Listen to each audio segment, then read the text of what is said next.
Hey everybody, we are in, okay, I need to say this more distinctly. We are studying Jacob. We are not in Jacob because there is no such book as Jacob. We are studying Jacob.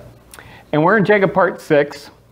Tonight there will be a lot of reading, very little explanation. There will be some explanation, but we're just going to get through the part where again, Laban just gets deceitful, and then Jacob gets deceitful right back, and all that. So it'll be really kind of fun.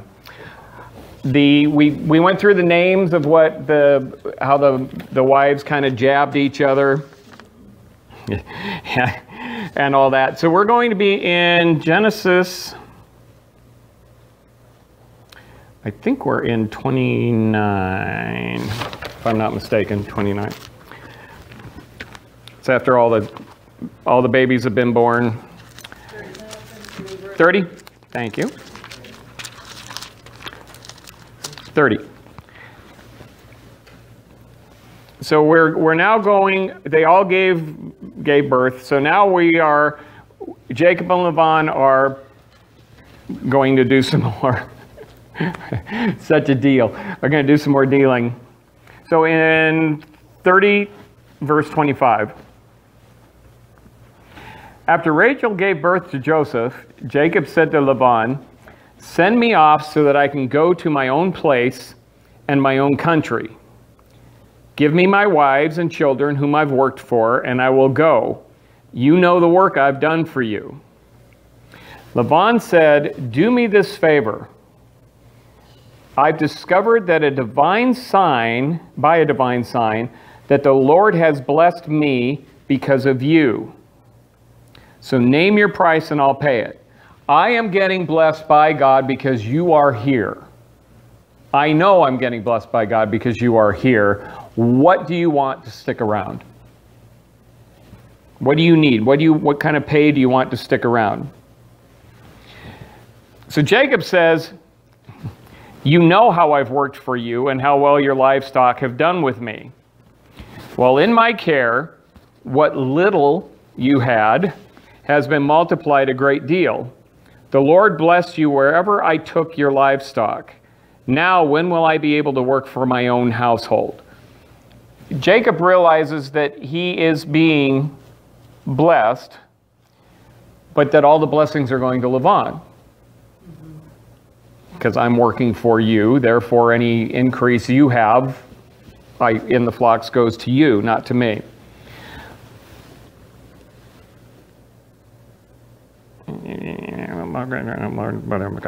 Now, when will I be able to work for my own household? And Laban said, "What will I pay you?" Jacob said, I like this, work 7 years. It's all trade. All of this is trade. So Jacob says, "Don't pay me anything.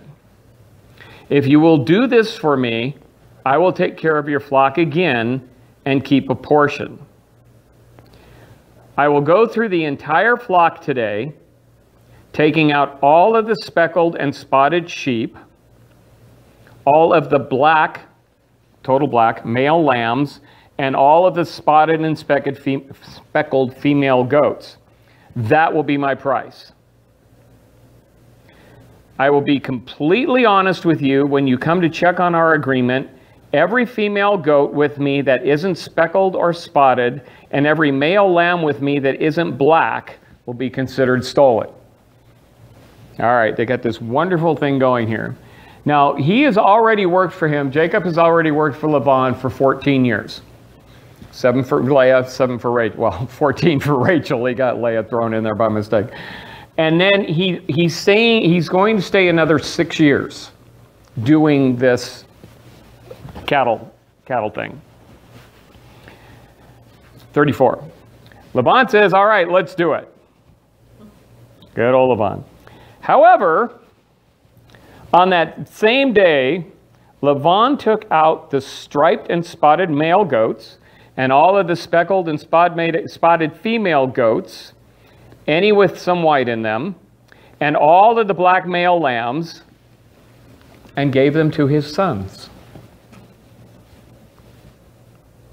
And then he put a 3-day trip between his sons and Jacob. Sure, you can have all these things. That's great. That's fine. And then he takes them all and he hides them. So Laban, again, is just doing what Laban does. He makes an agreement with them, and then he messes them up. So, to him, it's like, so now what Jacob's doing, Jacob has only what's left in the flock that Jacob was tending, is what's left. They don't say how big the flock was, but that's what Jacob has. So Jacob is doing things in his own power here. He knows folklore. He knows all these different tricks for getting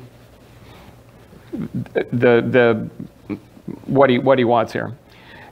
And what he's not realizing is he does in some sense, but it's not what he's doing. It's not these sticks that he's going to be making. It's that God's blessing him. And he thinks he's doing it all in his own power, but God's blessing him. And he just got through telling Laban, look, you're right, God is blessing. I take it back. Laban says God's blessing you because you're here. And Jacob says, every place I have taken your sheep, everything I have done has blessed you and created you. So Jacob's still in this I'm doing it all thing. So here's Jacob. Jacob takes up new branches from a poplar, almond, and plane trees, and he peeled white stripes on them, exposing the branches' white color. He set the branches that he had peeled near the watering troughs so that they were in front of the flock when they drank, because they often mated when they drank. When the flock mated in front of the branches, they gave birth to striped, speckled, and spotted young. Okay, this was some fun research. One group of people said that he put these in the water, not in front of it like it says, but put it in the water, and these trees had a natural fly repellent that when the animals drank from the water, they had less flies and insects, and because he allowed the stripes ones to, because he puts them in when the strong ones come and he takes them out. Anyway, we'll get to that. So the theory is because they were healthier and they didn't have flies, that then they would mate more and he would have more of a flock. That's okay. I'm giving you all the home remedies here. This is what they thought. The other one was because they saw the striped sticks when they were mating, then they would create striped babies. Now they knew it. I know they knew enough about husbandry back then to understand that you could have two black and have a throwback to a spotted. So I know they know that. The other one they were saying is because it says they put them in front of the trough, that animals, like we know cows and that, you just paint stripes on the ground and they won't go across them. So the other theory here, this is the Jewish theory, the rabbi theory, is that he would put these in front of them and only the strongest that were thirsty would actually go by these and then drink, and those are the ones that he kept separate to mate, so he ended up with the strongest. So all it is, the answer is God's blessing him no matter what. He's trying all these remedies, but God's blessing him. So 38. He set the branches they had peeled near the water trough so that they were in front of the flock when they drank, because they often mated when they came to drink. When the flock mated in front of the branches, they gave birth to striped, speckled, and spotted young. Jacob sorted out the lambs, turning the flock to face the striped and black ones in Laban's flock, but keeping his flock separate, setting them apart from Laban's flock. Whenever the strongest of the flock mated, okay, here's the other thing. He's keeping them separate, but he's allowing them to mate. But he's keeping his flock separate, but he's allowing the flocks are again, this is the flock that Jacob was in charge of by Laban, because Laban's got all the other flocks 3 days away.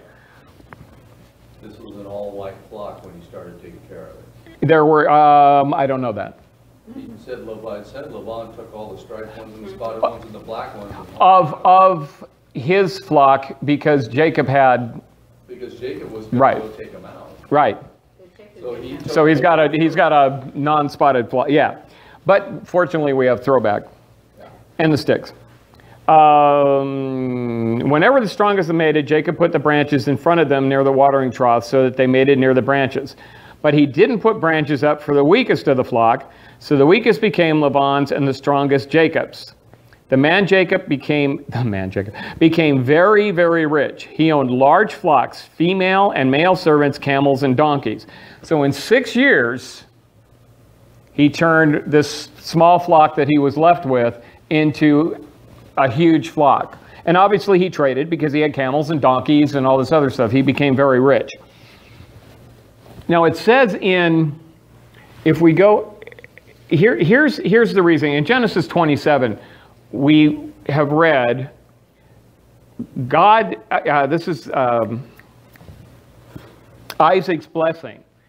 He says, the nations will serve you, the peoples will bow down to you, the most powerful man among your brothers, and may your mother's sons bow down to you. Those who curse you will be cursed, and those who bless you will be blessed. That is going to come into play here very shortly. So now he's become very rich. It's 6 years. And what's happening in 31, Jacob heard that Laban's sons were saying, Jacob took everything our father owned, and from it he produced all of his wealth. So they're saying everything my father owned he took. No, he took what his father left him, which was not exactly what he was supposed to start with, and God prospered him anyway. Now, I want to jump ahead really quick to verse 22 here.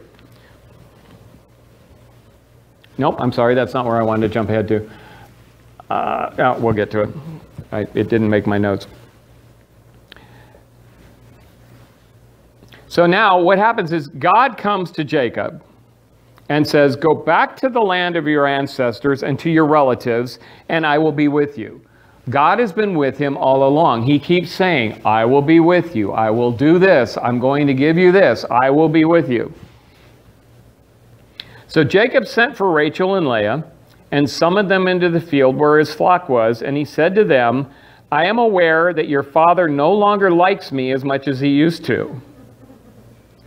I don't know how much he used to like him, because I know you don't mess people over that you like. But my father's God has been with me. Not my God. My father's God. Isaac's God has been with me. And he said, when God came to him, I am the God of your father, Isaac and Abraham. And so God even said, I'm him when he first met him in Bethel. My father's God has been with me. You know that I've worked for your father as hard as I could, but your father cheated me and changed my payment 10 times. Now, it doesn't say all 10 times that it happened, but Laban constantly is messing with him, constantly changing his wages. Well, obviously, Leah for Rachel was a big one, talking about the lambs and the goats and this, and then taking them. So there's all these things that Laban constantly is doing this. And Jacob is still getting blessed. And Jacob's still thinking it's because what he is doing. Your father cheated and changed my payment 10 times. Yet God didn't let him harm me. If he said the speckled ones will be your payment, the whole flock gave birth to speckled young. And if he said the striped ones will be your payment, the whole flock gave birth to striped young. God took away your father's livestock and gave them to me. Now here's a vision he had. When the flocks were mating, I looked up and saw in a dream that the male goats that mounted the flock were striped, speckled, and spotted. In the dream, God's messenger said to me, Jacob. And I said, I'm here. Look up and watch all the striped, speckled, and spotted male goats mounting the flock. I've seen everything that Laban is doing to you. I am the God of Bethel, where you anointed a sacred pillar, and where you made a solemn promise to me. Now get up and leave this country and go back to the land of your relatives. If you take care of me, if you do what you say, if you then bring me back to my land of my relatives, of my father, I will then call you my God, and I will then give you a tenth. What did God say? Get up, get back to your land. So God's saying, I've made this covenant with you. You've said you'll do this. You've done it all. Now let's get the rest of your bargain done and get back to your land. And we can finish this transaction where I will become your God. So Rachel and Leah answered him, is there any share or inheritance left for us in our father's household? Is there anything left? Do we have any money left? Do we have any goods left? Do we have anything left? Or has Dad taken it all? Has Dad taken our inheritance? Doesn't he think of us as foreigners since he sold us and has even used up the payment he received for us? Leah and Rachel were 14 years of labor. So obviously what came out of that 14 years of labor, he's sold and he's used. So basically there is no inheritance going to go to Leah and Rachel. And he thinks of them, they believe that he thinks of them as foreigners, that they're not even his children.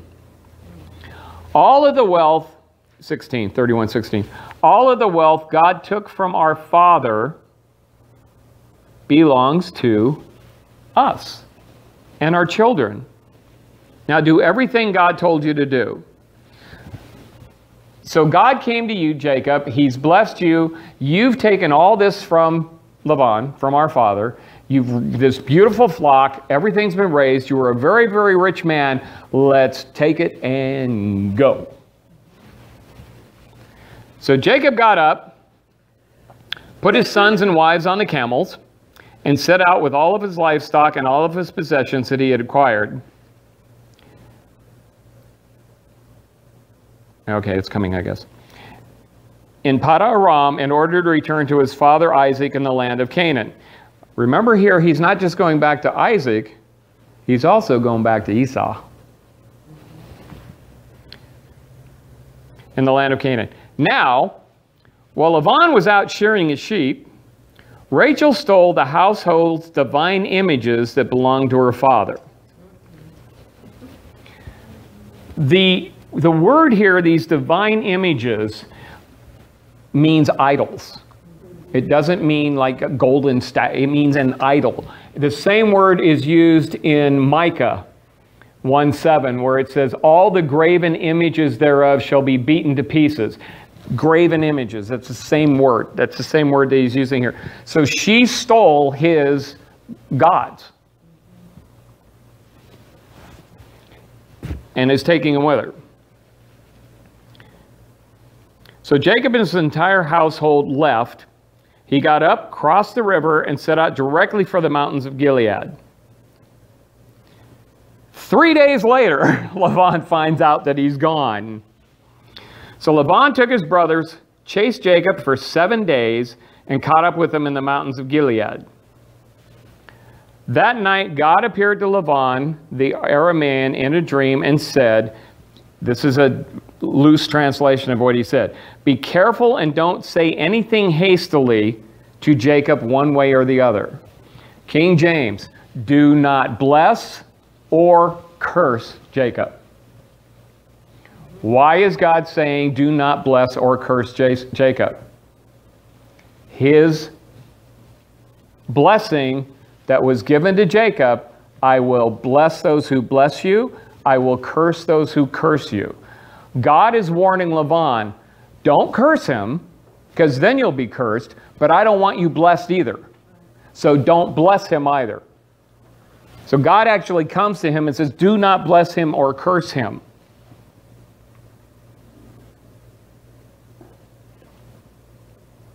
That night, do not bless one word. Laban reached Jacob after Jacob had pitched his tent in the mountains. So Laban and his brothers also pitched their tent in the mountains in Gilead. Laban said, what have you done? I love this. You have deceived me taken off with my daughters as if they were prisoners of war. They're not his daughters, they're his wives, they're Jacob's wives, and the wives just got through saying he's treating us like foreigners since he sold us to you. Oh, I get this image, I've kind of seen movies like it where the guy just kind of, whatever needs to be said to kind of make it that way. Oh, you know, I don't need these daughters. You take them, and then it's, oh, these are my daughters. These are my beloved. These are my favorite children, and you're taking them from. It's that twisting that keeps happening. Whatever benefits Laban to say, Laban says. If he can get ahead, if he can get something out of this deal, Laban says it. Yeah, good government. Good. So, I keep going back to say nothing. What have you done? You have deceived me and taken off with my daughters as if they were prisoners of war. Why did you leave secretly, deceiving me and not letting me know? If Jacob were honest here, he'd say, because you wouldn't let me go. I would have sent you off with a celebration with songs and tambourines and harps. You didn't even let me kiss my sons and my daughters goodbye. Now you've acted like a fool, and I have the power to punish you. Bless you. However, your father's God. Jacob has been keeping God as his father's God for the 20 years that he's lived with Laban, so that even Laban is saying, your father's God. This is how far Jacob is holding God off. Kiss me. However, your father's God told me yesterday, be careful and don't say anything hastily to Jacob one way or the other. Do not bless, do not curse. You've rushed off now because you missed your father's household so much. Why did you steal my gods? Now, this next paragraph, these next couple paragraphs here, will come into play later. We actually read ahead to Benjamin being born and Rachel dying. Like I said, spoiler alert, Rachel dies. Rachel dying. And this is why Rachel ends up dying. Jacob responded, as we get her, I was afraid and convinced myself that you would take your daughters away from me. Whomever you find with your divine images won't live. Identify whatever I have that is yours in front of your brothers and take it. Because Jacob didn't know that Rachel had stolen them. The curse Jacob put on the person who stole the images was they will not live. So Laban went into Jacob's tent, Leah's tent, and her two servants' tent, and didn't find them. So he left Leah's tent and went into Rachel's. Now Rachel had taken the divine images, divine is kind of the wrong translation there, and put them into the camel saddlebag and sat on them. Laban felt around in the whole tent, but couldn't find them. Rachel said to her father, Sir, don't be angry with me because I can't get up for you. I'm having my period, or the way of women. He searched but couldn't find the divine images. Jacob was angry and complained to Laban, what have I done wrong and what's my crime that you've tracked me down like this? You've now felt through all my baggage, and what have you found from your household's belongings? Put it in front of our relatives and let them decide between this. For these 20 years, that's where the 20 years is, I've been with you, your female sheep and goats haven't miscarried, and I haven't eaten your flock's rams. The symbolism behind that, obviously, you eat the males, you don't reproduce.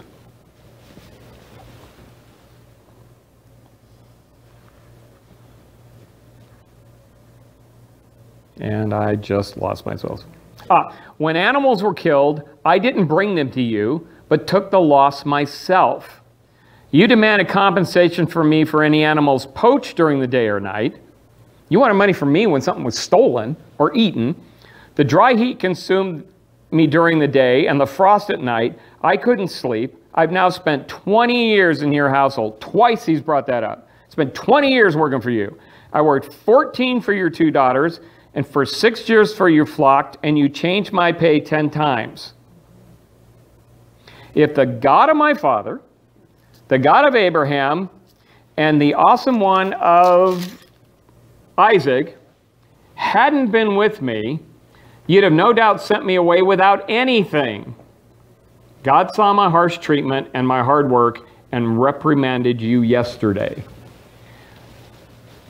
Like I said, I know it's a lot of reading what we're going through here, but Jacob really has been messed over this whole time by Laban. Every time he turns around, every time he tries to move. He's asked him to go twice now. He said, let me go. And he said, oh, no, keep working for me. He wouldn't let him go. And I see why Jacob took off, said, I'm leaving. Not knowing that Rachel stole the idols, because Rachel, the spoiled brat, well, I've got to get something from my father's house. The interesting thing in Jewish tradition, she is trying to save her father from idol worship by stealing his idols. I like how they put everything to the better. No, she was stealing his idols because they were worth something. It doesn't say what, but that's why she stole those. And I really honestly believe she knew how much it was going to get him to have his idols missing. Don't you think that she also grew up worshiping them? Yeah. In the house. That was part of her tradition. Right. But the reason, one of the reasons Laban is coming after Jacob, it says, is because he took his idols. What's the thing he's looking for? He's not, come give me my sheep back, come give me my daughters back, come give me this back. He's saying, you've got my idols. I want them. And he goes through everything looking for the idols.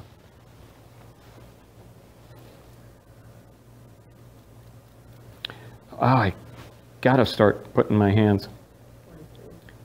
43, thank you. Laban responded and told Jacob, the daughters are my daughters, children are my children, and the flocks are my flocks. Everything you see is mine.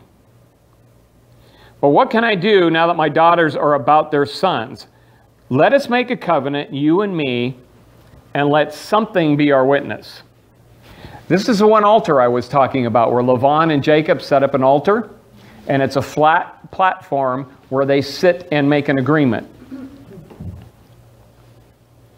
So they took stones, made a mound, and ate there near the mound.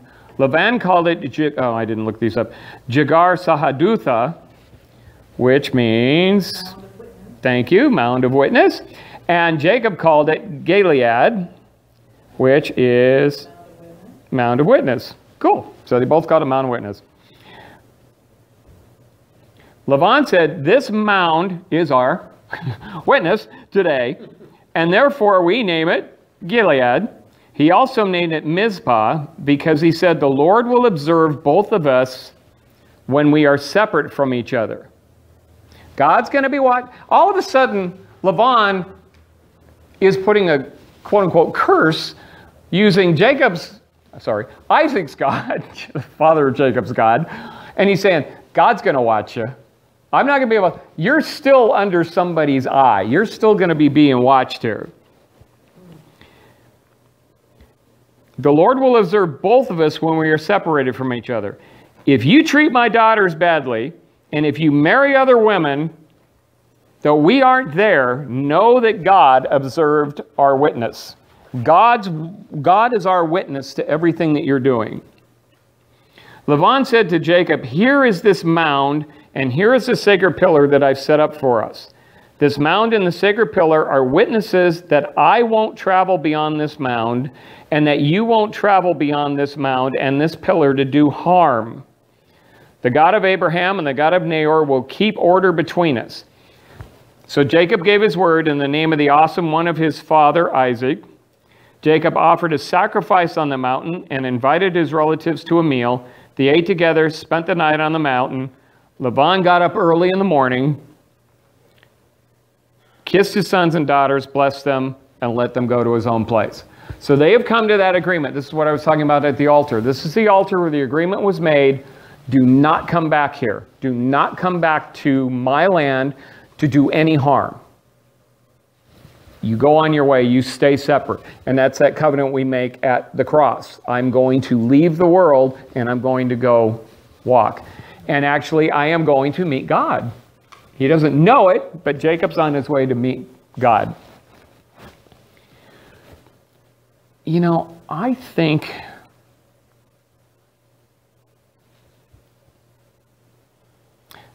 let's stop right there, because the next thing it's going to be too long to get to where I really want to go. So let's just stop right there and we'll do some worship. And are there any questions?